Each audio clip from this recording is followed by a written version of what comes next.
जिन्हें कि मैंने कि मैं रोड़ा अटकाना होया है करे, ठीक है। तो भगवान ता भी खुश को नहीं अपना सके होंगे, ठीक है भाई। बहुत बढ़िया भाई, शाबाश। आ जाओ फटाफट से करते हैं क्लास शुरू।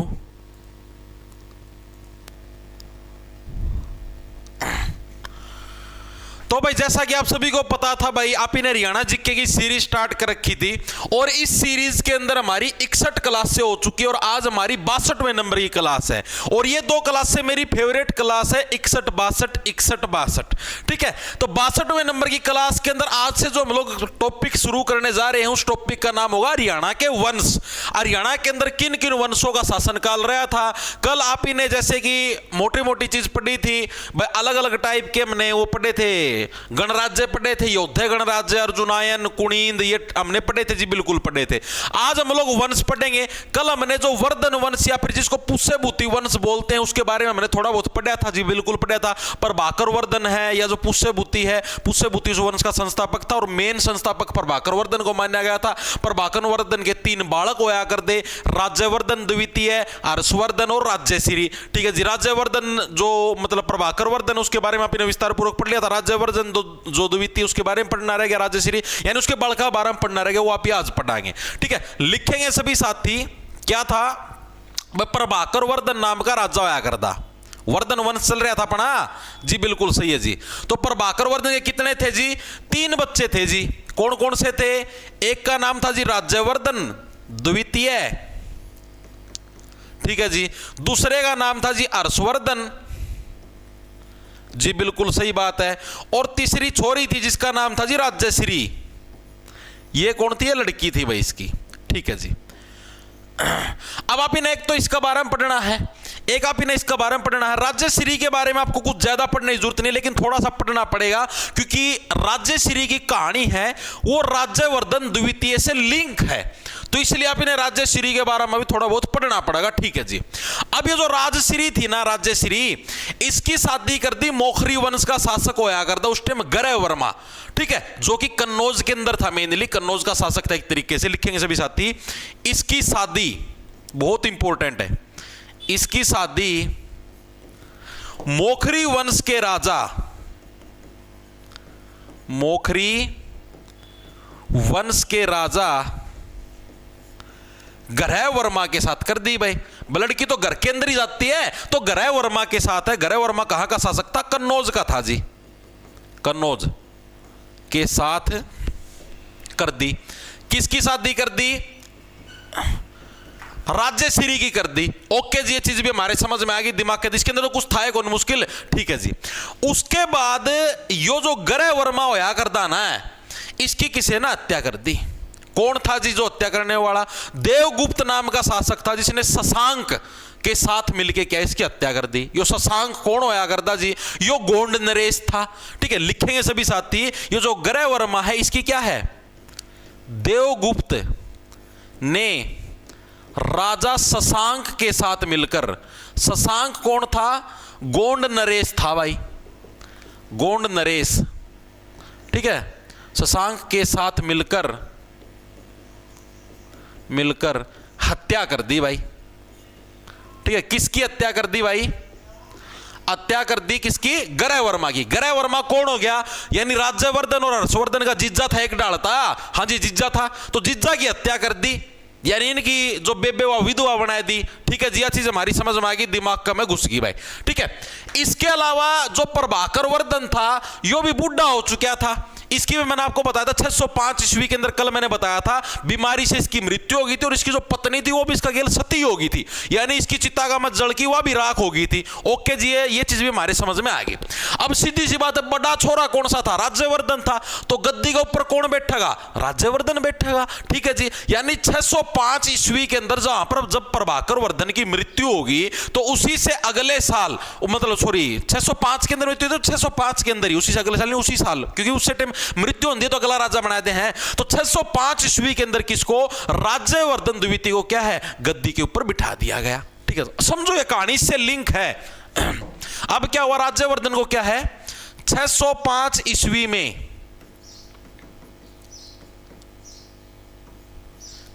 राज्यवर्धन 605 ईस्वी में गद्दी पर बैठा, ठीक है जी। और जैसे ही ये गद्दी पर बैठा, इसको ये पता लगा कि भाई तेरी बेबे का जो बटेऊ था गरे वर्मा, इसकी हत्या कर दी। जी बिल्कुल सही बात है। तो इसने क्या बोला, इसने ये जो देवगुप्त था जिसने क्या है गरे वर्मा की हत्या कर दी, पहले तो इसने यो टपकाया, ठीक है, बोला इस देवगुप्त की हत्या करो भाई, ठीक है। और जो शशांक था, शशांक को मारने के लिए बंगाल के अंदर गोंड नाम की जो जगह है ना, गोंड नरेश मैंने आपको बताया, गोंड नाम की जगह बंगाल के अंदर है, ये बंगाल के अंदर पहुंच गया युद्ध के अंदर भाई, ठीक है। उधर जाके क्या है, जो शशांक था, शशांक ने जहर दे की ये जो राज्यवर्धन था इससे की हत्या कर दी। अब कहानी समझ में आई, कहानी कैसे लिंक हुई। देखो मैंने क्या बताया आप लोगों को, कहानी ये है कि राज्यश्री का ब्याह कर दिया गरे वर्मा का गेल। गरे वर्मा गेल है भाई, ये जो देवगुप्त था और जो शशांक था, इन दोनों ने मिलकर गरे वर्मा तैयार कि इसकी मौत का घाट उतार दिया। इनकी बेबे होगी विधवा, आड़ता इसका बाबू भी मर गया, ठीक है। बाबू मरे पाछे यो गद्दी के ऊपर बैठा, यो ने बोला मेरी बेबे का तमना लोग मार दिया, मेरी बेबे विधवा बना दी, तमना मैं छोड़ूंगा नहीं, ठीक है। इसने अटैक करया, इसने पहली बात तो जो देवगुप्त था इससे टपका दिया, ठीक है। फिर यो शशांक थी मारने खातिर जिद बंगाल का मैं गया, थोड़ा शशांक चंट मानस था, इसने इसका खाना का मैं जहर मिलवा के रिश्ती मार दिया, बोला युद्ध में तो इससे रागोन पहुंचती नो टपकावांगे, ठीक है। चीजें समझ में आई या नहीं आई, दिमाग के अंदर घुसी या नहीं घुसी, तो लिखेंगे सभी साथी। इसने क्या कराया फिर, देवगुप्त को युद्ध में हराकर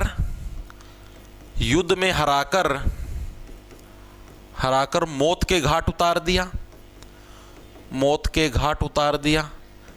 अरे इंडिया जी के तो मैंने इतनी डीप करवा रखी है, पूछो ना, उतार दिया। प्लस शशांक को मारने के लिए गोंड कहां पर पड़ता है, बंगाल पहुंचा, ठीक है। जहां पर क्या है, शशांक ने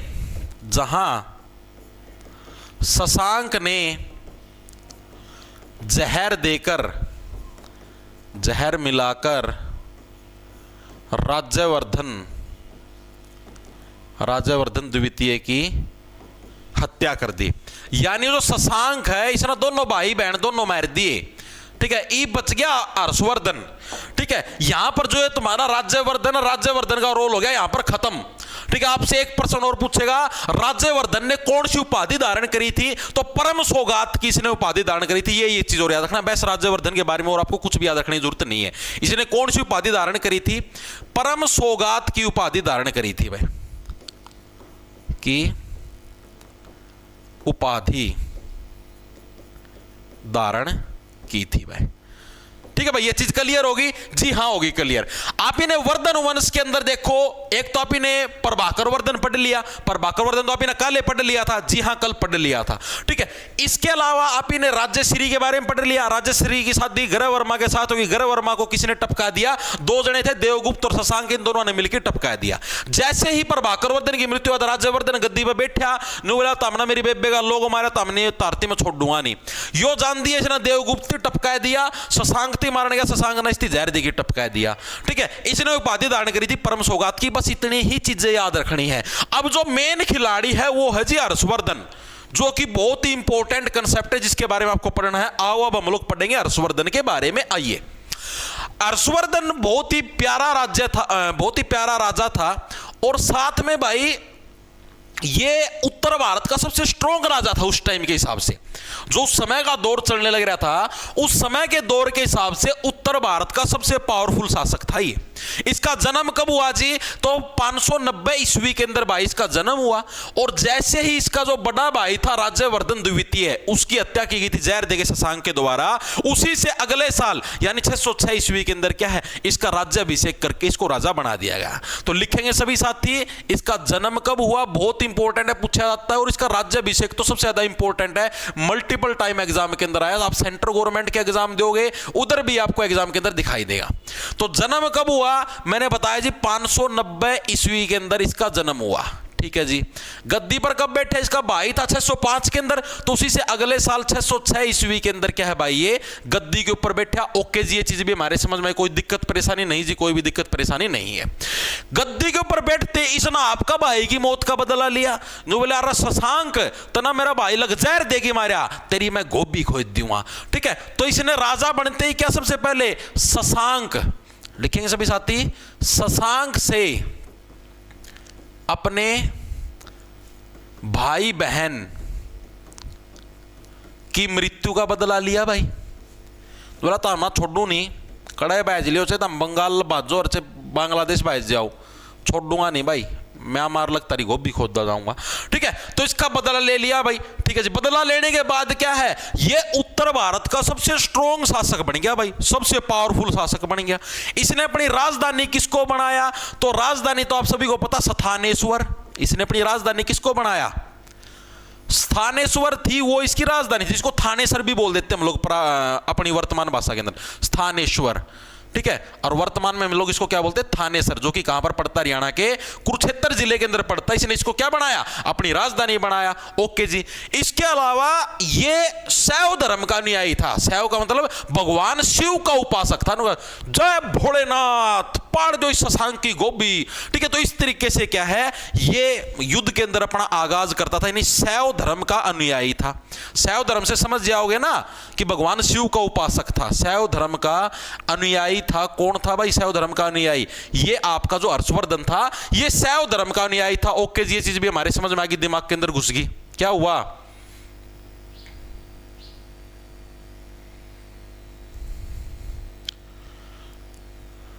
सर जी राजश्री स्त्री क्यों नहीं हुई, क्योंकि भाई इसने सती प्रथा के ऊपर बैन लगा दिया था ना।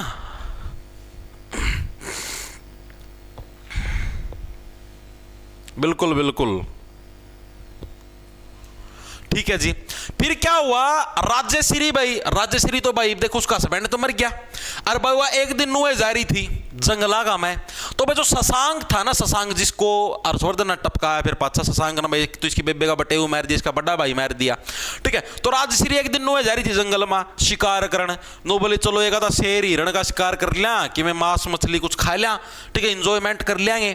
तो भाई उड़े इसना फेंट गए, और डाकू डुक्कू या और जो चोर लुटेरे थे वो फेंट गए भाई। अरे भाई वो इसके ऊपर हो गए आवी। आवी का मतलब उसने नया किडनैप कर ली थी, सारा सौदा के ऊपर कब्जा कर लिया था। तो उस टाइम उड़े एक बौद्ध भिक्षु आया जिसका नाम होया करता दिवाकर। बोला डट जाओ, ये चीज तुमको नहीं मिलेगी, मेरा नाम दिवाकर, लेकिन यह चीज नहीं दुआऊंगा तार लग, या तो हर्षवर्धन की अमानत है उसकी बेबे उसका दोहराए लेके जाऊंगा। ठीक है, तो यानी बौद्ध भिक्षु था जिसका नाम था दिवाकर मित्र।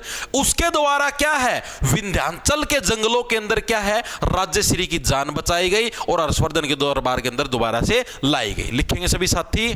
और इसी से प्रभावित होकर बाद में हर्षवर्धन ने क्या है, बौद्ध धर्म को अपना लिया था। ठीक है, लिखेंगे सभी साथी, बौद्ध भिक्षु दिवाकर मित्र, दिवाकर मित्र। यो के सुद्धा क्या है,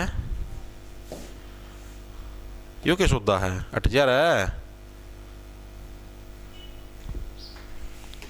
यो एकदम कड़त आया, हट गया। बौद्ध भिक्षु दिवाकर मित्र द्वारा विंध्याचल के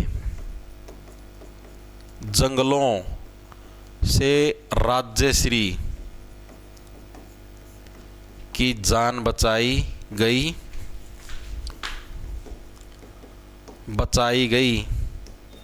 वह उसे हर्षवर्धन के पास लेकर आया,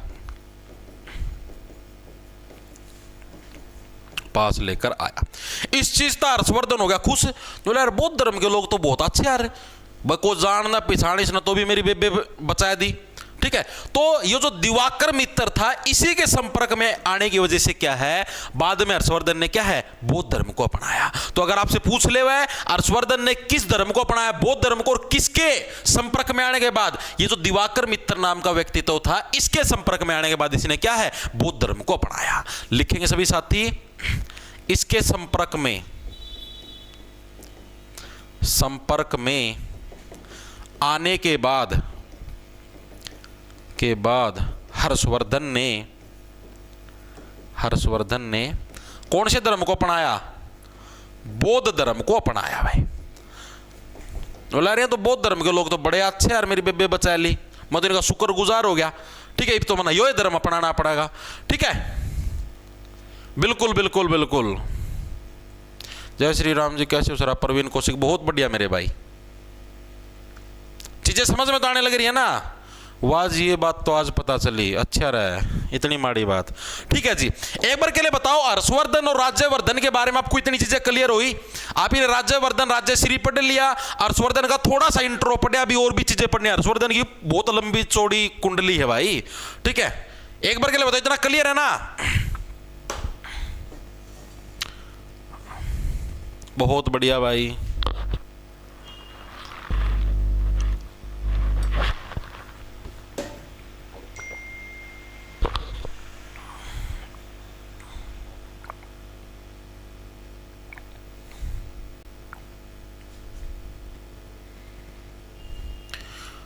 मोहित काली काली शर्ट की न सिमवा रखी है, किन्ने सिमवा रखी? या सिमवा को नहीं रखी यार, सिमी सिमा ही मेरे भाई, ये आज की थोड़ी ना है, 2 साल पुरानी है लगता, कड़गी कलम यारी। चले भाई, देखो भाई, तो उसके बाद क्या हुआ भाई? अब हम लोग देखते हैं हर्षवर्धन का शासन। भाई हर्षवर्धन ने कहां से कहां तक कब्जा कर रखा था? तो जो अपना पूरा उत्तर भारत है, उत्तर भारत के अंदर जो हमारा पूर्वी भारत है, पूर्वी भारत के अंदर लगाओ आप असम, असम के अंदर एक जगह जिसका नाम है कामरूप, वहां से लेकर पश्चिम के अंदर गुजरात तक, यानी पूरी वह क्लियर होगी, दिशा समझ गए ना? पूर्व के अंदर जैसे अपना समझो तुम, ये भारत का मैप है, ये ऊपर नॉर्थ दिशा, नीचे साउथ, इस तरफ तुम्हारा कौन सी होगी? ईस्ट इस तरफ होगी और वेस्ट इस तरफ होगी। ठीक है जी, अब तुम्हारा इस तरफ क्या है? असम, पूर्वी भारत, असम से लेकर गुजरात तक का जो सारा एरिया है, इसको ऊपर हर्षवर्धन ने कब्जा कर रखा था। उत्तर के अंदर जो जम्मू कश्मीर है, J&K, जम्मू कश्मीर से लेकर यहां पर मध्य के अंदर मध्य प्रदेश है, MP, यहां तक, तो इस सारे एरिया के ऊपर किसने कब्जा कर रखा था? हर्षवर्धन ने कब्जा कर रखा था। तो आपसे अगर कोई पूछ ले हुआ है हर्षवर्धन का साम्राज्य विस्तार कहां तक था, तो आप लोग बोलोगे उत्तर में जम्मू कश्मीर से लेकर मध्य प्रदेश तक, ठीक है, और पूर्व में असम से लेकर पश्चिम में गुजरात तक किसका क्षेत्रफल फैला हुआ था? हर्षवर्धन का जो एरिया है वो आपका फैला हुआ था। लिखेंगे सभी साथी, हर्षवर्धन का साम्राज्य विस्तार। गर्मी होने लगी यार, बहुत घनी है, रात ना कंबले कौन सुहान लगे रे। साम्राज्य विस्तार कहां से कहां तक है? तो पूर्व में कहां से? असम से लेकर, और पश्चिम में कहां तक? गुजरात तक। भाई असम के अंदर भी जगह है जिसका नाम है कामरूप, पूर्व में कामरूप, जिसको क्या बोलते हैं? असम से लेकर पश्चिम में गुजरात तक। सुबेरा तो जगाया भी कुत्ते आना था मैं, सुबेरा 5:30 बजे की बात है भाई, करण लाए रे टोचन सुबेरा 5 बजे, बताओ कौन सा टाइम है, और लग रहे और मखा रहे नु, अलार्म की भी जरूरत को नहीं, नु इतने भो गाड़ का मजा मानू कैश कर दी भाई। माँ ओए शांत, 2 मिनट पाचा शांत हो गए, फिर बाबा फिर उठ के गया भाई, ऐसा लट फटकारा 3-4 कर दे गए, काऊ काऊ काऊ काऊ, जिद के दिखे को नहीं है। पूर्व में कामरूप से लेकर पश्चिम में गुजरात तक, और उत्तर में J&K से लेकर, यानी जम्मू कश्मीर से लेकर मध्य प्रदेश तक किसका साम्राज्य फैला हुआ था? हर्षवर्धन का जो साम्राज्य था वो आपका फैला हुआ था। ओके जी, एक चीज और याद रखना, हर्षवर्धन ने जो अपनी सेकंड राजधानी थी वो किसको बनाया? वो कन्नौज को बनाया था। चीज मैं शायद बतानी भूल गया, इसको सेकंड, एक राजधानी तो आपकी थानेसर थी, ठीक है, स्थानेश्वर जिसको बोलते हैं। सेकंड राजधानी कौन सी थी भाई? इसकी कन्नौज थी भाई, कन्नौज को इसने अपनी सेकंड राजधानी बनाया था। तो ये चीज भी याद रखना, बहुत इंपॉर्टेंट है। ठीक है, तो यानी कि यहां तक चीजें समझ में आई। अब आड़ अलग चीज फैल गई थी, तो मैंने मेरा राजा महाराजा का लालच रहा करता, तो बोला ना इतनी जमीन में काम कौन चलता, मेरा साम्राज्य और बढ़ाऊंगा, दक्षिण भारत के ऊपर भी कब्जा करूंगा। इसने मैं दक्षिण भारत के ऊपर कब्जा करने की सोची, तो इसने अभियान चलाया कि हाँ मैं दक्षिण भारत के ऊपर कब्जा कराएं। दक्षिण भारत के अंदर उस टाइम शासन चलन लग रहा था पुलकेशिन द्वितीय का। पुलकेशिन द्वितीय ने बोला, हर्षवर्धन तेरा जो उत्तर भारत का मैं उड़े संभाल ले सारा सौदा, नहीं मैं उसना भी खोज लूंगा। हर्षवर्धन ने बोला ना भाई, आऊंगा मैं तो मेरा विजय अभियान चलाऊंगा। चला भाई, नर्मदा नदी का किनारा पर युद्ध मत चल रहा था, पुलकेशिन द्वितीय ना गोभी खोद दी हर्षवर्धन की, बेचारा पड़ा पड़ा उन्होंने बख्श दे। पुलकेशिन बोला नो, तुमने मेरे को पुल किया है, मैं आराम तक बैठा था, उड़ा आराम तक मच्छी मच्छी खाऊं तर तना मेरा धक्का था डंडा लगा, आजा लड़ ले, आजा लड़ ले, उत्तर दक्षिण भारत में भी कब्जा करूंगा, नो करूंगा, तेरा चक्कर में मैं मेरी मच्छी छोड़ के आया हूं, ये भी कौन छोड़ू, खचक देसी मारी तलवार, कर दिया खेल खत्म। ठीक है, तो दक्षिण भारत के विजय अभियान के दौरान लिखेंगे सभी साथी हर्षवर्धन की मृत्यु कैसे हुई, किसके द्वारा। हर्षवर्धन को एग्जाम के अंदर पूछा जाता है हर्षवर्धन किसके द्वारा प्रथम बार आ रहा था, तो पुलकेशिन द्वितीय। ठीक है, दक्षिण के अभियानों के दौरान, दक्षिण अभियान के दौरान नर्मदा नदी के किनारे, मध्य प्रदेश अलग ठीक था, बोला नाग गांव आजा भाई, नर्मदा नदी के किनारे पुलकेशिन द्वितीय द्वारा हरा दिया गया, वह मौत के घाट उतार दिया गया, ठीक है, किसको उतार दिया गया, हर्षवर्धन को उतार दिया गया। ठीक है भाई, ये चीज भी, हाँ जी ये चीज भी क्लियर हुई, कोई दिक्कत परेशानी नहीं जी, कोई दिक्कत परेशानी नहीं है। अब हम लोग देखते हैं, हर्षवर्धन था नाटक लिखने का भी शौकीन होया करता भाई, तो हर्षवर्धन के द्वारा 3 नाटक लिखे गए थे, 3 रचनाएं बोल लो या 3 नाटक बोल लो, आपसे पूछ ले हर्षवर्धन ने कितने रचनाएं या कितने नाटक लिखे थे, तो इसने 3 लिखे थे भाई। कौन कौन से लिखे थे, आओ देखो कौन कौन से इनके, इसके नाटक याद रखने की धरती सिंपल सी ट्रिक बताऊंगा। नागानंद, प्रियदर्शिका, और जो तीसरा था उसका नाम था रत्नावली। इसको कैसे याद रखोगे, इसको याद रखने की सिंपल सी ट्रिक है भाई। हर्षवर्धन होगा भाई, तेरे प्रिय जो रतन है ना, उनके देखो प्रिय जो रतन है उनके मन एक बार दर्शन करवा दे, उससे क्या है, उससे जो नाग है उस नाग को बहुत ही आनंद की प्राप्ति होगी।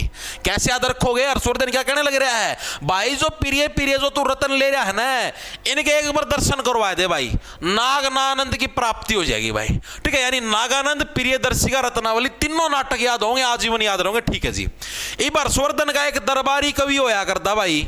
अच्छा जी, दरबारी कवि का क्या नाम था, दरबारी कवि का नाम था बाणभट्ट। बाणभट्ट क्या था, हर्षवर्धन के दरबारी कवि का नाम था, और बहुत ही इंपॉर्टेंट नाम है, एग्जाम के अंदर मल्टीपल टाइम पूछा था, 2 सितारे लगा लियो। ठीक है जी, बाणभट्ट था, बाणभट्ट के द्वारा भी 2 रचनाएं लिखी गई जी। कौन कौन सी लिखी गई जी, एक का नाम था हर्षचरित, और हर्षचरित एग्जाम के अंदर मल्टीपल टाइम आते पूछा था हर्षचरित, जो कि हर्षवर्धन की जीवनी थी। इसकी रचना किसके द्वारा करी गई, बाणभट्ट के द्वारा करी गई। दूसरी जो रचना थी जी, उसका नाम था जी कादंबरी। क्या नाम था जी, कादंबरी। ठीक है, तो हर्षचरित और कादंबरी, इसकी रचना किसके द्वारा करी गई, बाणभट्ट के द्वारा करी गई। हाँ जी, ये चीज भी याद होगी। दोनों क्लियर हैं भाई। ठीक है जी, सबसे अलग ट्रिक, अच्छा रहा ठीक है भाई, चले आगे, चलो जी, ये क्लियर है ना सभी साथियों को। अरे याद होंगे तम ऐसा बढ़िया डल पढ़ाऊंगा यार, तुम टेंशन लो ना, कहानी की डल पढ़ना, सारी चीज जाना, सारी चीज दिमाग का में सेट हो जाए, तुम टेंशन ना लिया करो। ठीक है, उसका पाछा भाई हर्षवर्धन का टाइम पे एक चीनी यात्री भी भारत के अंदर आया भाई। हर्षवर्धन के समय पर क्या है, एक चीनी यात्री भारत के अंदर आया जिसका नाम था हवेन सांग।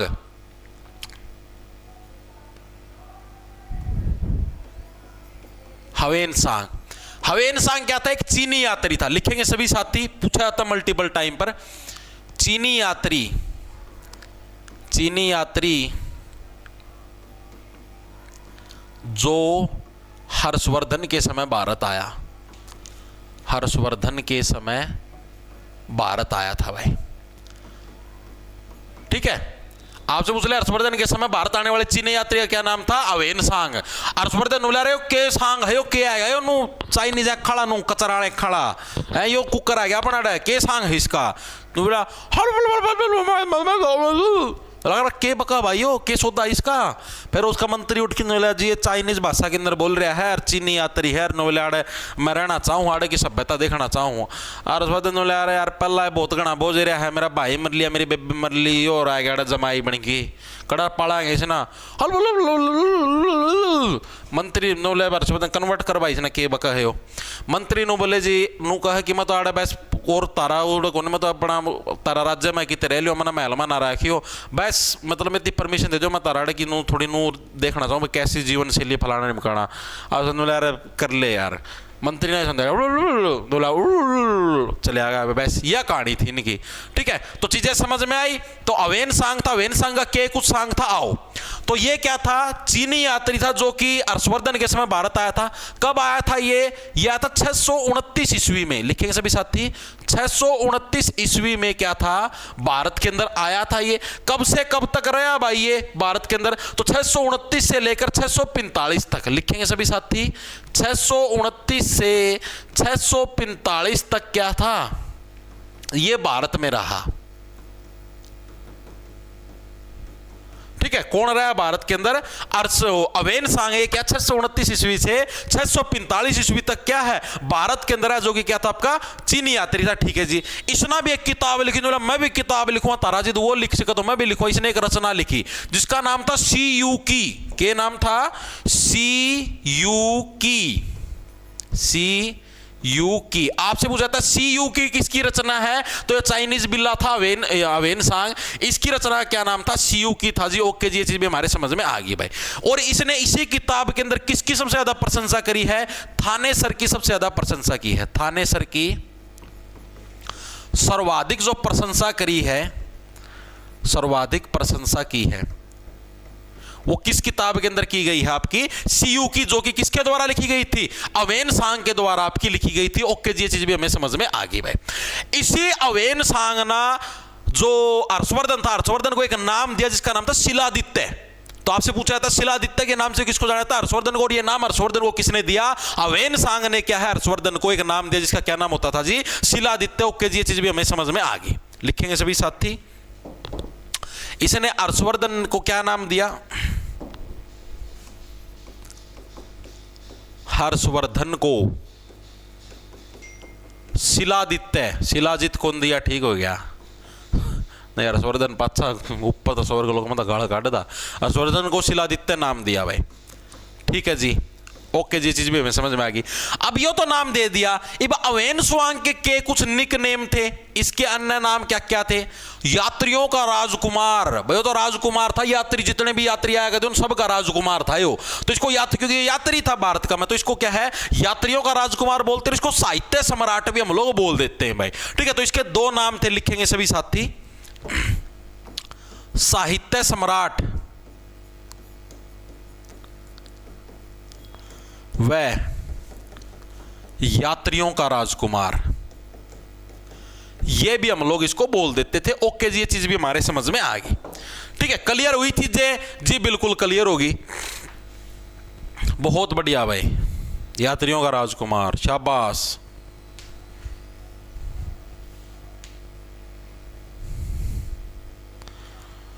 ठीक है, शाबाश भाई, यात्रियों का राजकुमार, जी सर जी सर जी सर। ठीक है, अब जो हर्षवर्धन था, हर्षवर्धन के द्वारा कौन कौन से कार्य किए गए, आओ महत्वपूर्ण कार्य इसने कौन कौन से करवाए, महत्वपूर्ण तथ्य बोल लो या कार्य बोल लो, वो चीजें और लिखो भाई।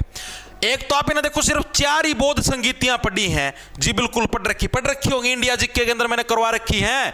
ठीक है, जिसने बैच ले रखी है उसने तो पता ही है।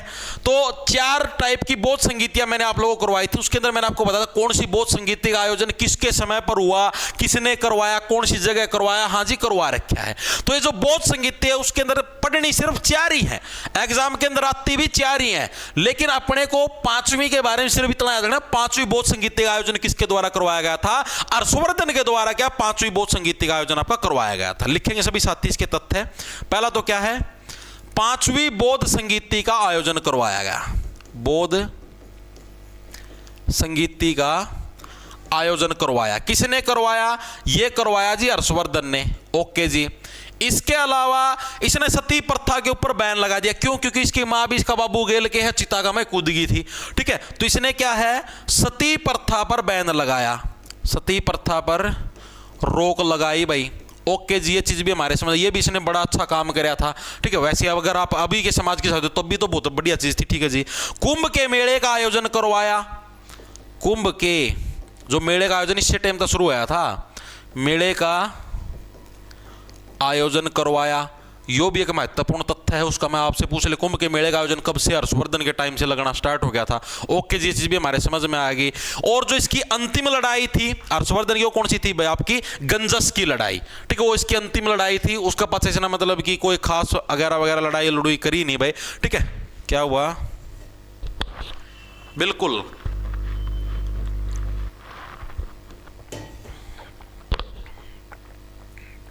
सर ऐप नहीं चल रहा, सर्वर अंडर मेंटेनेंस आ रहा है। कोई बात नहीं, ठीक करवा देंगे, डोंट वरी, मैं बोल दूँ अभी उसमें, ठीक है, तुम इस पे ध्यान दो, वो तो करवा दूंगा मैं, ठीक है। लिखेंगे सभी साथी। अंतिम लड़ाई अगर कोई पूछ ले तो कौन सी है? गंजम की लड़ाई। क्या थी हर्षवर्धन की अंतिम लड़ाई थी भाई? लड़ाई क्या थी? अंतिम लड़ाई। ओके जी, ये चीज भी हमारे समझ में आ गई। तो हर्षवर्धन क्लियर है भाई सभी साथियों के, बिल्कुल विस्तार पूर्वक करवा दिया है, ठीक है। हर्षवर्धन के दो बेटे भी होया कर दे जी। अच्छा जी, आज तक कदे नहीं पूछे, वैसे बता देता हूं। एक का नाम था वाग्यवर्धन, दूसरे का नाम था कल्याणवर्धन। के बेर आगे पूछ भी ले भाई भविष्य में, ठीक है। हर्षवर्धन के क्या थे? दो पुत्र थे। क्या क्या नाम थे? एक का नाम वाग्यवर्धन, दूसरे का नाम था जी कल्याणवर्धन। लिखेंगे सभी साथी, वाग्यवर्धन और दूसरा क्या नाम था जी? कल्याणवर्धन। ये दो बच्चे होया कर दे, किसके बच्चे होया कर दे जी? ये होया कर दे हर्षवर्धन के, ठीक है। इनमें वर्धन वर्धन वर्धन ला गया। अब आप ही पढ़ाएंगे जो उस टाइम वर्धन वंश होया करता हरियाणा के अंदर, इनकी इनकम का सोर्स क्या होया करता, मतलब मेन कमाई कुकर के, जैसे आज की सरकार है जो भी अपनी वर्तमान सरकार है, इनकी इनकम का मेन सोर्स क्या है? टोल टैक्स ले लिया, रोड टैक्स ले लिया, इनकम टैक्स ले लिया, जीएसटी ले लिया, पुलिस वाले चलान पाड़े हैं वो टैक्स हो गया, 100 डाल के और टैक्स हुए हैं। दूसरा देश में तो कोई सामान आवे उसको ऊपर कस्टम ड्यूटी भरो, फलाना ड्यूटी भरो। तो यानी कि ये जो टैक्स है यही क्या है? सरकार की कमाई का मेन सोर्स है। एग्रीकल्चर के ऊपर तो कोई टैक्स नहीं लगता, लेकिन पुराने समय के अंदर जो मेन इनकम का सोर्स था वो खेतीबाड़ी ही थी, ठीक है। तो पुराने समय के अंदर जो टैक्स भी लगता था वो किसके ऊपर लगता था जी? खेतीबाड़ी के ऊपर ही लगता था। तो आप लोग अगर आप ये देखें तो वर्धन वंश की आय का स्रोत क्या होता था पुराने समय के अंदर? लिखेंगे सभी साथी, आय का स्रोत ये क्या होता था जी? ये होता था जी भूमि कर, यानी जमीन के ऊपर जो टैक्स लिया जाता था, यही क्या होता था? मेनली इनकी आय का स्रोत होता था। या फिर जो भी आप अनाज का उत्पादन करने लग रहे हो इसके ऊपर टैक्स ले। ये दो ही टाइप के टैक्स तो होते थे पुराने समय के अंदर, या तो भूमि का या दूसरा अनाज का, इन दो ही टाइप के टैक्स होते थे, ठीक है। जो भूमि कर होता था कैसे लगता था कि जितनी भी भूमि के ऊपर तुम अनाज का उत्पादन करते हो उसका 1/6 हिस्सा वो सरकार को टैक्स के रूप में देना है, ठीक है। ये क्या होता था? कुल अनाज उत्पादन का, भूमि कर या अनाज कर ये एक ही है, ठीक है, कभी से ना अलग अलग समझो। कुल अनाज उत्पादन का 1/6 भाग क्या होता था? टैक्स के रूप में हमको देना होता था, ठीक है, राजा वगैरह को जो भी होते थे उनको, ठीक है जी। और जो ये अनाज उत्पादन का जो 1/6 भाग मतलब ये टैक्स था, टैक्स के भी हमारे पास 3 टाइप के टैक्स होते थे। 3 टाइप के टैक्स होते थे अनाज के ऊपर भी, अनाज के ऊपर भी नुकसान में एक ही डाल का टैक्स है। 3 टाइप के टैक्स, एक को बोलते थे भाग विधि, ठीक है। कौन सी थी पहली? एक विधि का नाम था जी भाग विधि। भाग विधि का मतलब जो डिवाइड कर दिया, भाग दे दिया, अरे नो नहीं, भाग का मतलब हिस्सा होया करे, ठीक है। भाग विधि के अंदर मेनली क्या होता था? अनाज के रूप में टैक्स लिया, जितना तुम लोग अनाज का उत्पादन करने लगे जैसे उसका 1/6 भाग हमको दे दो, तो ये भाग विधि थी भाई, ठीक है। लिखेंगे सभी साथी, इसके अंदर क्या होता था? अनाज के रूप में टैक्स होता था भाई, रूप में जो टैक्स दिया जाता था उसको भाग विधि बोलते थे, ठीक है जी। ओके जी, चीज समझ में आ गई। दूसरी आती है हमारे पास हिरण्य विधि। हिरण्य विधि, इसके अंदर मेनली क्या होता था जी? हिरण्य विधि, हिरण्य विधि के अंदर आपका नगद मुद्रा के अंदर टैक्स दिया जाता था, जैसे कैश पे तुमने अनाज बेच दिया, लो जी इतने 2 सोने की मोहरें देने लगे रहे आपको टैक्स के रूप में, ठीक है। तो इसके अंदर क्या होता था? नगद मुद्रा के रूप में टैक्स, मुद्रा के रूप में टैक्स, उसको बोलते थे जी हिरण्य विधि। ओके जी, ये विधि भी क्लियर होगी। तीसरी आती है हमारे पास बलि विधि। इसके अंदर क्या है? आप किसी चीज की बलि दे दो, बलि का मतलब होगा गिफ्ट देना, उपहार देना, ठीक है। तो तीसरी विधि कौन सी होगी टैक्स की? वह होगी जी बलि विधि। बलि विधि, इस विधि के अंदर क्या होता था? गिफ्ट या उपहार के रूप में, गिफ्ट बोल लो या उपहार के रूप में टैक्स देना, ठीक है। तो 3 टाइप के टैक्स होते थे पुराने समय के अंदर। सबसे ज्यादा जो सरकार की कमाई होती थी उस टाइम वो अनाज उत्पादन वाले यानी भाग विधि से सबसे ज्यादा कमाई होती थी। तो ये चीज भी याद रखना, ठीक है जी। अब हर्षवर्धन के टाइम पर जो प्रशासन था वो प्रशासन कैसा होता था? प्रशासन का मतलब जैसे कि एक राजा होता था, राजा के बाद जो दूसरा सबसे बड़ा पद होता था वो प्रधानमंत्री का होता था, फिर अलग अलग और हो गए, और उनको बोला क्या जाता था, ये एग्जाम के अंदर मल्टीपल टाइप पूछा जाता है कि हर्षवर्धन के समय पर प्रधानमंत्री को किस नाम से जाना जाता था? बड्डी के नाम से जाना जाता था। लिखेंगे सभी साथी भाई, एचआर की प्रशासनिक इकाई पुराने समय के हिसाब से हर्षवर्धन के टाइम की, ठीक है, प्रशासनिक इकाई। ये सारी हर्षवर्धन की चीज चालन लगे कदम समझो और एक में चाल पड़े हो, ठीक है। पहला पद हो गया पीएम का पद। पीएम का मतलब समझ गया ना, प्रधानमंत्री। प्रधानमंत्री को क्या बोला जाता था? बंडी बोला जाता था। अरे बंडी तेरे कही थी काम करनी, यो नहीं कर रहा था ना, ठीक है, इस तरीके से, ठीक है जी। दूसरा होता है जी हमारे पास महासेनापति। महासेनापति को क्या बोलते थे? सिंहनाद। सिंहनाद का मतलब शेर, ठीक है, शेर नाद करण लाग रहा है, ठीक है, तो इसको हम लोग क्या बोलते थे? सिंहनाद बोलते थे भाई। महासेनापति को क्या बोलते थे? सिंहनाद बोल देते थे। ओके जी। तीसरे नंबर पे आता है अश्वरोही सेना। अश्वरोही सेना का मतलब ऐसी सेना जो कि घोड़े के ऊपर रहती थी, ठीक है, उसका जो हेड हो गया या फिर उस सेना को हम लोग क्या बोलते थे? कुंतल बोलते थे। तीसरा क्या हो गया? अश्वरोही सेना। अश्वरोही सेना, इसको हम लोग क्या बोलते थे? इसको हम लोग कुंतल बोलते थे जी, कुंतल बोल दिया। ओके जी, ये चीज भी हमारे समझ में आई। तो ये 3 इंपॉर्टेंट पद हैं जो कि एग्जामिनर अक्सर पूछ लेता है, ठीक है, तो तीनों पद आपको याद होने चाहिए। ओके जी, चीज समझ में आ गई। इसके अलावा प्रशासनिक इकाई की अगर हम लोग बात करें तो सबसे छोटी इकाई कौन सी होती थी? जैसे अब अगर आपसे मैं वर्तमान के हिसाब से पूछूं, वर्तमान के हिसाब से सबसे छोटी इकाई कौन सी है प्रशासन की? वर्तमान के हिसाब से बताओ तुम, प्रेजेंट सिचुएशन इसके हिसाब से सबसे छोटी इकाई कौन सी है? Very good.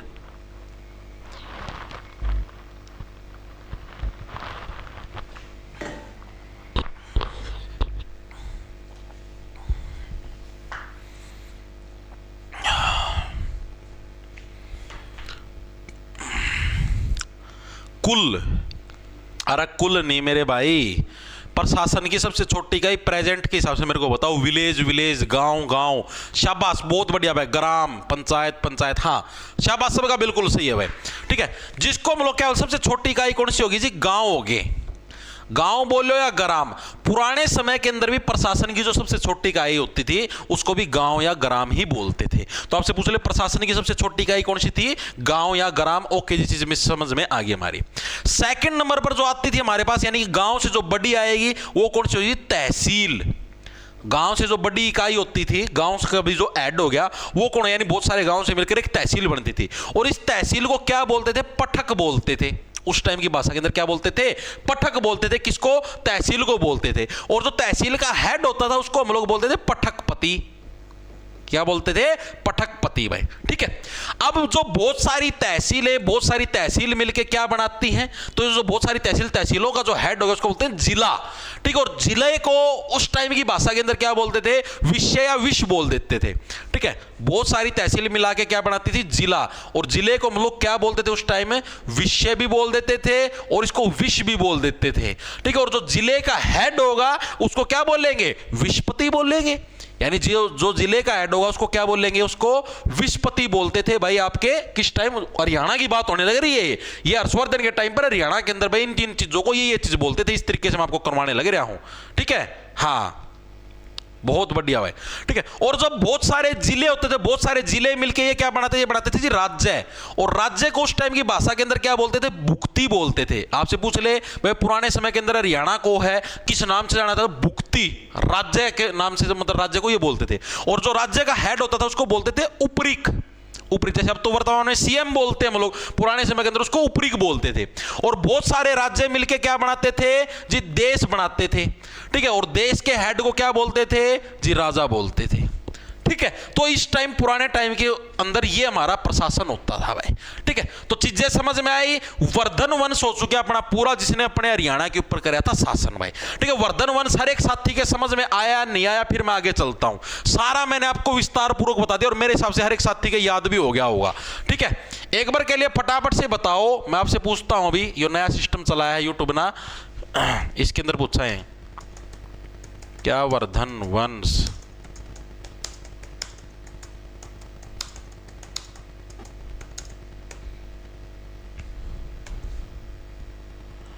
ले भाई, क्वेश्चन पूछ दिया है नई टेक्निक का इस्तेमाल करते हुए। बताओ भाई, क्या वर्धन वंश सभी साथियों के समझ में आया?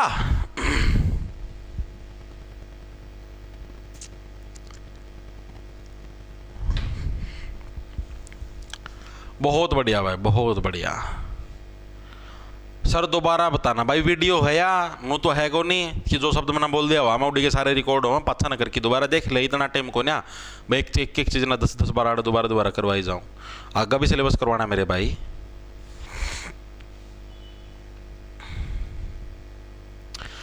अरे मैंने बता तो दिया भाई, आकाश राजपूत सर्वर डाउन हो रहा होगा, मैंने बोल दिया है, ठीक हो जाएगा। मैं अभी दोबारा ही मैसेज कर देता हूं उनके पास, ठीक है, कोई दिक्कत की बात नहीं है। एक सेकंड रुको, अभी मैसेज कर देता हूं।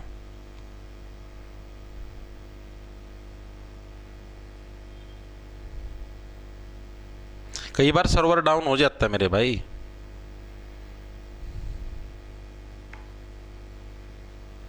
कर दिया मैसेज, ठीक है, हो जाएगा ठीक। 10% और 4% की दुआ तो रहा है कर है, वो तो हमने बे रहे हैं। 1044 वोट्स कितने? 1064 वोट्स धड़ाधड़ बढ़ने लग रहे हैं। में से 96% बच्चों को समझ में आ गया, 4% को नहीं, 4% है।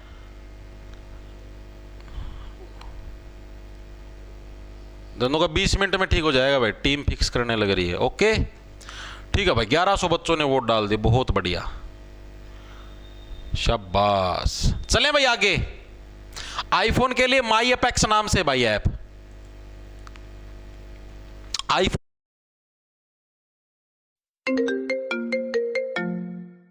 Naresh, please pick up the phone.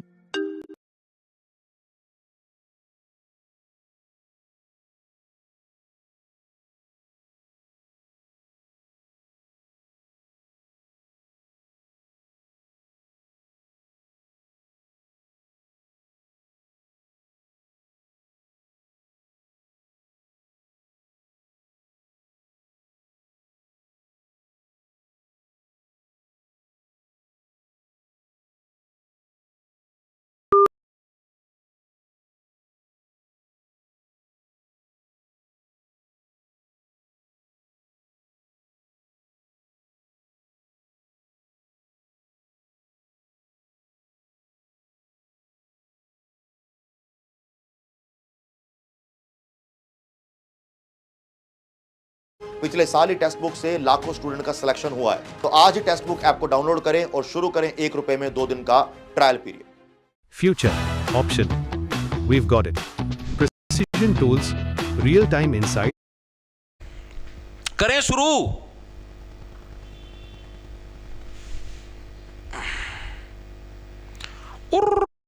वंश पढ़ेंगे एक साथ। एक का नाम होगा जी गुज्जर प्रतिहार वंश, और जो सेकंड वंश होगा उसका नाम होगा जी तोमर वंश। ये जो 2 वंश है, अब हम इनके बारे में पढ़ना शुरू करेंगे भाई, ठीक है, करें शुरू।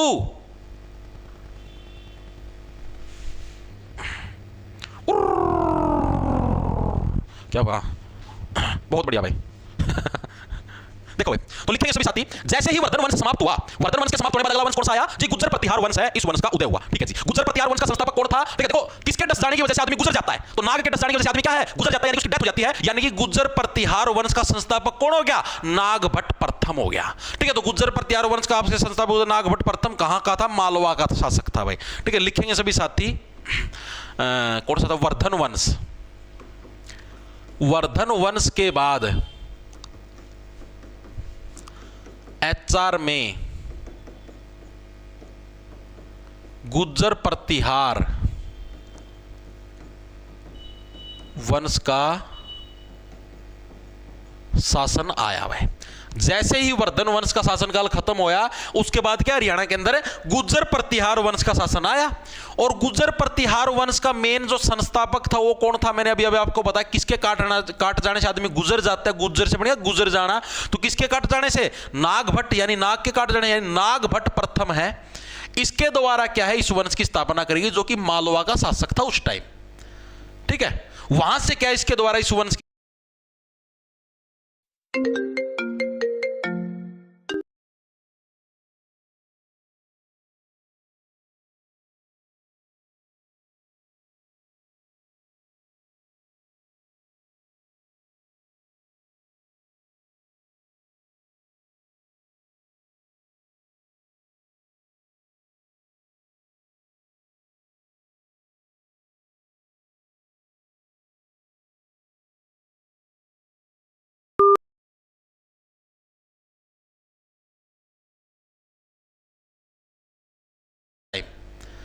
है, वहां से क्या इसके द्वारा इस वंश की शासन स्थापना करी गई और इसका फिर हरियाणा के अंदर क्या कब्जा होया। ठीक है जी, चीजें समझ में आ गई।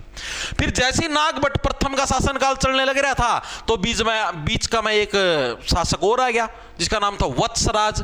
उसने के नागभट्ट प्रथम थी हरा दिया और हरियाणा के ऊपर कब्जा कर लिया, क्योंकि हरियाणा के अंदर राजनीतिक अस्थिरता थी। राजनीतिक अस्थिरता का मतलब सारे शासक मिलकी को नहीं रहा कर दे, सारा का मनोर रहा करता मैं कब्जा कर लूं, मैं कब्जा कर लूं। ठीक है, तो जैसे ही नागभट्ट प्रथम का शासनकाल है उसके बाद क्या है, वत्सराज नाम का एक व्यक्ति आया, उसने क्या है हरियाणा के ऊपर मतलब कब्जा कर लिया एक तरीके से, इसको मतलब कि हटा दिया गद्दी के ऊपर से। ठीक है, और हमें इस चीज की जानकारी कहां से मिलती, प्रीवियस ईयर के अंदर पूछा गया है। तो 795 ईस्वी के अंदर एक जोधंका नाम का हमें अभिलेख मिला है सिरसा से, वहां से हमें इसके बारे इस चीज के बारे में हमें इंफॉर्मेशन मिली है। लिखेंगे सभी साथी, इनके शासनकाल के दौरान नागभट्ट प्रथम की बात होने लग रही है के दौरान वत्सराज नामक व्यक्ति ने एचआर पर कब्जा कर लिया। क्यों कर लिया? क्योंकि हरियाणा में राजनीतिक अस्थिरता थी, क्योंकि एचआर में राजनीतिक अस्थिरता थी, मतलब चीजें सारी सही डालता सेट कौन थी, राजनीतिक अस्थिरता थी। ठीक है, हरियाणा में राजनीतिक अस्थिरता थी, इसकी वजह से क्या है, वत्सराज नामक व्यक्ति ने क्या हरियाणा के ऊपर कब्जा कर लिया। और हमें इस चीज की जानकारी किससे मिलती है, तो हमें इस चीज की जानकारी कहां से मिलती है, जोधंका जो अभिलेख है सिरसा से जो हमें प्राप्त हो वहां से। इसकी जानकारी 795 ईस्वी के जोधंका अभिलेख जो कि कहां का है, सिरसा का है, से मिलती है भाई। किसकी जानकारी मिलती हमें मिलती है जी, जो वत्सराज है, वत्सराज ने भी हरियाणा के ऊपर कब्जा किया। ठीक है जी, फिर जैसे ही वत्सराज का खेल खत्म होया, उसका नागभट्ट जो द्वितीय है वो भी गुर्जर प्रत्यार वंश का था, वो वापिस से गद्दी के ऊपर बैठ गया। यानी कहने की बात यह, पहला नागभट्ट प्रथम आया, नागभट्ट प्रथम के बाद क्या था, फिर वत्सराज आ गया, वत्सराज के बाद फिर नागभट्ट द्वितीय आ गया। ठीक है, तो लिखेंगे सभी साथी, वत्सराज के बाद कौन आया, नागभट्ट द्वितीय आया। और जो नागभट्ट द्वितीय है उसी को गुर्जर प्रतिहार वंश का वास्तविक संस्थापक माना। नॉर्मल संस्थापक तो ये है, वास्तविक यानी अच्छे तरीके से जिसने स्थापना करी आपके इसके गुर्जर प्रतिहार वंश की, तो वो कौन सा था, वो नागभट्ट द्वितीय ही था। ठीक है, लिखेंगे सभी साथी, वत्सराज के बाद नागभट्ट द्वितीय, ये भी गुर्जर प्रतिहार वंश का था, द्वितीय का शासनकाल आया। ठीक है, और नागभट्ट द्वितीय को ही क्या है, इसी को गुर्जर प्रतिहार वंश का वास्तविक संस्थापक माना जाता है, वंश का वास्तविक संस्थापक माना जाता है। ठीक है जी, ये चीज समझ में आ गई। इसकी राजधानी कौन सी थी, तो इसने भी अपनी जो राजधानी थी किसको बनाया, जो कि हर्षवर्धन ने जिसको अपनी सेकंड राजधानी बनाया था, किसको बनाया था जी, कन्नौज को बनाया था। तो इसने भी अपनी राजधानी किसको बनाया, कन्नौज को इसने अपनी राजधानी बनाया। ओके जी, ये चीज भी समझ में आ गई, दिमाग के अंदर घुस गई भाई। ठीक है, नागभट्ट द्वितीय के बाद कौन गद्दी के ऊपर बैठा, मिहिर भोज है वो गद्दी के ऊपर बैठा। लिखेंगे सभी साथी, नागभट्ट द्वितीय के बाद कौन गद्दी के ऊपर बैठा, मिहिर भोज। ये भी किससे बिलोंग करता है, गुर्जर प्रतिहार वंश से बिलोंग करता है। मिहिर भोज गद्दी पर बैठा। ठीक है भाई, इतनी चीजें समझ में आई गुर्जर प्रतिहार वंश के बारे में। फिर आगे चलते हैं, बताओ फटाफट से।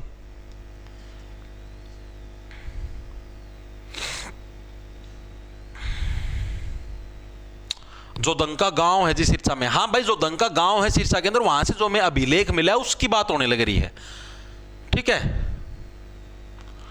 बिल्कुल, मिहिर भोज मिहिर भोज मिहिर भोज, शाबाश। ठीक है जी, अब हम लोग पढ़ेंगे मिहिर भोज के बारे में। आपने तो पढ़ दिया, नागभट्ट द्वितीय के बारे में सिर्फ इतनी चीजें याद रखनी। इसकी राजधानी कौन सी बनाई थी, इसको वास्तविक संस्थापक माना जाता है।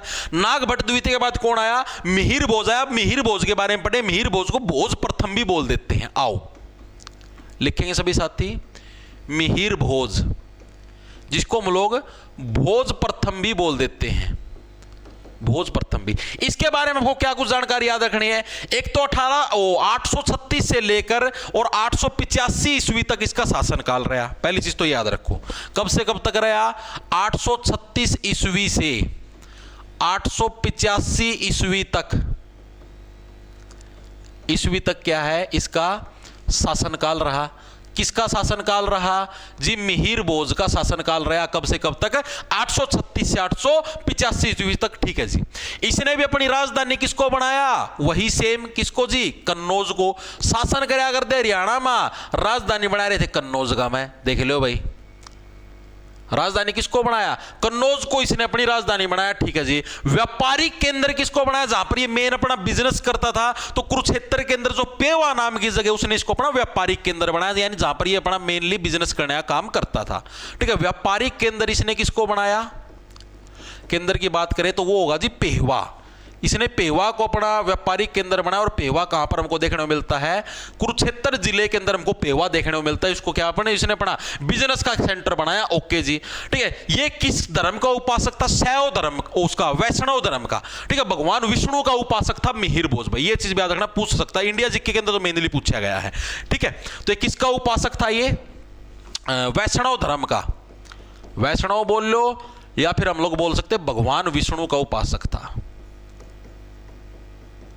विष्णु का उपासक था। उपासक का मतलब उनकी प्रार्थना करता था। ठीक है जी, उपासक था। अब जिस टाइम मिहिर भोज का शासनकाल चलने लग रहा था, उस टाइम उत्तर हरियाणा के ऊपर किसका शासनकाल था, एक तो ये चीज आपको याद रखनी है। और इसी के टाइम पर दक्षिण हरियाणा के ऊपर किसका शासनकाल चलने लग रहा था। ठीक है जी, तो उत्तर हरियाणा के ऊपर मैंने अभी आप लोगों को बताया था, आप ही दो वंश एक साथ पढ़ेंगे। कौन कौन से, एक तो मैंने बताया कि गुज्जर प्रत्यार वंश, और दूसरा कौन सा, तोमर वंश। ठीक है, तो उत्तर हरियाणा के ऊपर तोमर वंश का शासनकाल चलने लग रहा था, तोमर वंश का शासनकाल।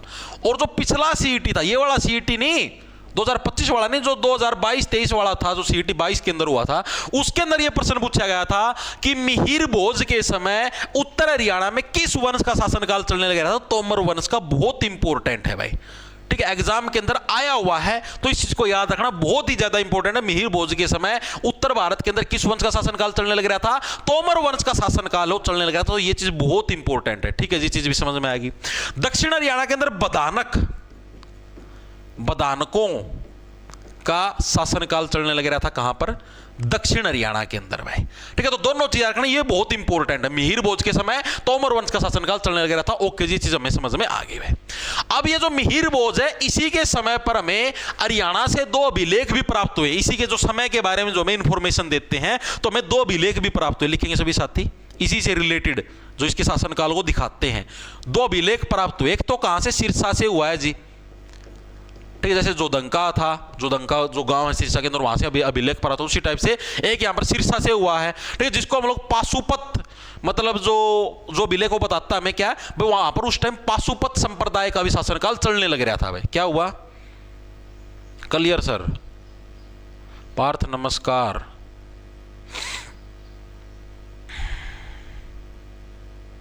बिल्कुल बिल्कुल, हाँ, मतलब इसके शासनकाल के समय के अभिलेख है भाई, जो एक तरीके से आप मान सकते हो भाई इसी ने लिखे थे। ठीक है, उनसे हमें ये चीज प्राप्त हुई कि हाँ भाई उस टाइम है पाशुपत संप्रदाय का शासनकाल चलने लग रहा था, जो कि हमें सिरसा से प्राप्त, उस अभिलेख से हमें ये चीज पता लगी है। तो एक अभिलेख तो हमें कहां से मिला, सिरसा से। उससे हमें किस चीज का पता लगा है कि हाँ भाई उस टाइम पाशुपत संप्रदाय नाम की भी कोई चीज होती थी। पाशुपत संप्रदाय का शासनकाल का जो शासनकाल है, उसके बारे में बताता है ये अभिलेख। ठीक है जी, जो दूसरा अभिलेख है वो हमें कहां से प्राप्त हुआ, पेवा से भाई। ठीक है, वो हमें क्या बताता है कि हाँ भाई उत्तर भारत के अंदर जो पेवा था, यही घोड़ों के व्यापार का केंद्र था भाई। पेहवा जो कि कुरुक्षेत्र से ये हमें प्राप्त हुआ है। ये हमें क्या बताता है, ये उत्तर भारत, पूरा नॉर्थ इंडिया की बात हो, नॉट ओनली हरियाणा, पूरे नॉर्थ इंडिया की, ये उत्तर भारत में घोड़ों के व्यापार का केंद्र था। जैसे मैंने अभी ऊपर नहीं बताया था भाई, इसके समय पर जो व्यापारिक जो केंद्र था वो कौन सा था, ये लिखवा रखा, पेहवा था, कुरुक्षेत्र था। ठीक है, हमें ये इंफॉर्मेशन इससे मिलती है। ओके जी, अब हम लोग बात करें गुज्जर प्रतिहार वंश का जो लास्ट मेन शासक था जिसका नाम था महेंद्र पाल। ठीक है, उसके बारे में और पढ़ना, उसका आज क्लास को कर देंगे समाप्त। आइए, छोटा सा महेंद्र पाल का जीवन भी, ठीक है, फिर तोमर वंश वगैरह आ जाएगा, तोमर वंश अभी कल कराएंगे। महेंद्र पाल है, महेंद्र पाल की क्या कुछ खासियत है, आओ इसके बारे में पढ़ते हैं। महेंद्र पाल की पहली खास बात तो यह है कि जो मिहिर भोज है, मिहिर भोज के बाद जो अगला व्यक्ति तो गद्दी पर बैठा, वो बैठने वाला कौन था, महेंद्र पाल था। ओके जी, ठीक है। और जो महेंद्र पाल है, महेंद्र पाल के बारे में जो मतलब हमें इंफॉर्मेशन मिलती है या फिर इसके जो अभिलेख है वो हमें कहां से मिलते हैं, पेहवा से मिले हैं। ओके जी, लिखेंगे सभी साथी। मिहिर भोज के बाद गद्दी पर बैठा, मिहिर भोज के बाद गद्दी पर बैठा। ठीक है जी, पेहवा से क्या हमें इसके अभिलेखों के बारे में पता लगता है, पेहवा से इसके अभिलेख प्राप्त हुए हैं भाई। किसके अभिलेख प्राप्त हुए हैं, मिहिर भोज के अभिलेख हमें पेहवा से प्राप्त हुए हैं। ओके जी, इसके अलावा पेहवा के अंदर जो भगवान विष्णु के मंदिर हैं, ठीक है, उनकी जो जानकारी है वो भी हमें कहां से मिली है, महेंद्र पाल मतलब पेहवा से मिली है। लिखेंगे सभी साथी, पेहवा में